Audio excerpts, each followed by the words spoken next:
Patty Bullard from Wired Up Beads University, and I'm excited you're joining us today to learn how to make these sterling silver ear wires. Let's get started. To make our ear wires, we're going to be using 20 gauge, round, dead soft sterling silver wire, and we're going to start out by flush cutting one end of it.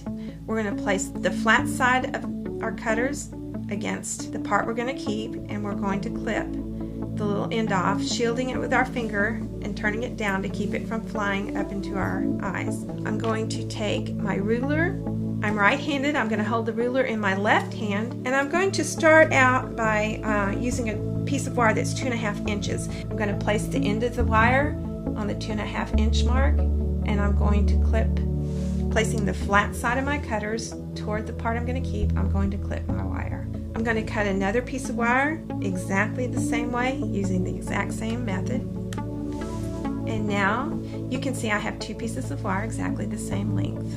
We're going to use the small Wubbers bail making pliers, and we're going to wrap a loop around the large jaw. And the way I like to do this is I place the small jaw toward me, the large jaw away from me. I place the wire high in the jaws because it helps prolong the life of these pliers. And I'm going to roll away from me. When my hand gets uncomfortable, I'm going to adjust and roll, continue to roll until my loop is closed. I'm going to take my second piece of wire and repeat the process, putting the wire high in the jaws where it's flush, and begin to roll it away from me. When my hand gets uncomfortable, I adjust the pliers, continue to roll until I have another perfectly round loop. And you can see that I now have 2 loops exactly the same.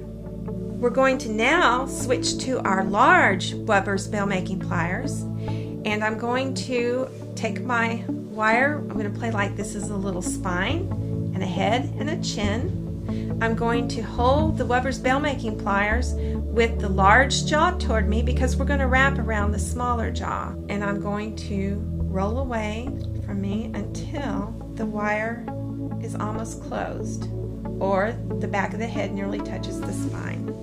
I'm going to repeat this process. I'm going to pick up the other wire, put the little chin down against the large jaw of the bail makers. I'm going to grasp tightly and begin to roll away until the back of the head almost touches the spine. And now you can see I have 2 ear wires that are shaped exactly the same way. Next, we're going to trim the ear wire to the desired length. And I usually like to hold them together, and then I can cut them exactly the same length. I'm going to flush cut, so I place the flat part of the cutter, the flat part of the jaw, toward the part of the wire I'm going to keep. I shield it with my hand to protect my eyes. I clip the wire, put the scrap in with my scraps to recycle, and you can see I now have 2 ear wires cut exactly the same length. I'm going to use my Wubbers medium flat nose pliers to put the little bend on the end of my ear wire. I place the wire flush against the side of the pliers. I'm going to give it a little bend, and you can see now that I have a crook in the end of the wire that will hold it in the ear. I'm going to repeat this with the other ear wire, and the nice thing about the Wubbers medium flat nose is that it does the measuring for me. I place the wire flush against the edge of the jaw, give it a little bend to where it matches the first ear wire, and now you can see I have a perfect set of ear wires that match.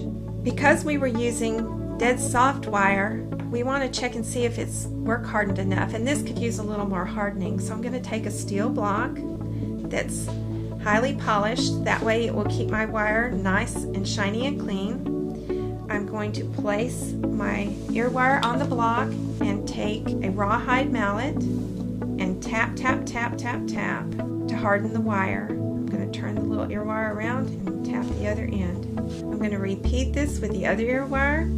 I place it on the steel block. Using my rawhide hammer, I give it a few taps to harden the wire. Turn it around, do the same on the other end. Now there's one more step that we need to do. We need to smooth the end so that it will not hurt your ear when you place it in your ear. I'm going to demonstrate for you a wonderful little tool called a burr cup. We carry these in our store at Wired Up Beads, and it's like a little round file that you place on the end of the wire, and you twirl it and it takes off the rough edges. I repeat it on the other wire. I'm and check to see if it's smooth, and it did a nice job. Another method you could use if you don't have a cut burr is an acrylic nail file, and I just take the file and stroke it and test it until the wire is smooth. My favorite way to finish out ear wires is to use a rotary tumbler. Instead of the cut burr or the file, I toss my ear wires into the tumbler with stainless steel shot and burnishing compound. If you'd like to learn more about this method for finishing out your jewelry, please visit wiredupbeads.com, click on the tutorial section, and look for the free Tumbling Magic 101 tutorial. Now you know how to make the perfect ear wires. Thanks for watching our tutorial.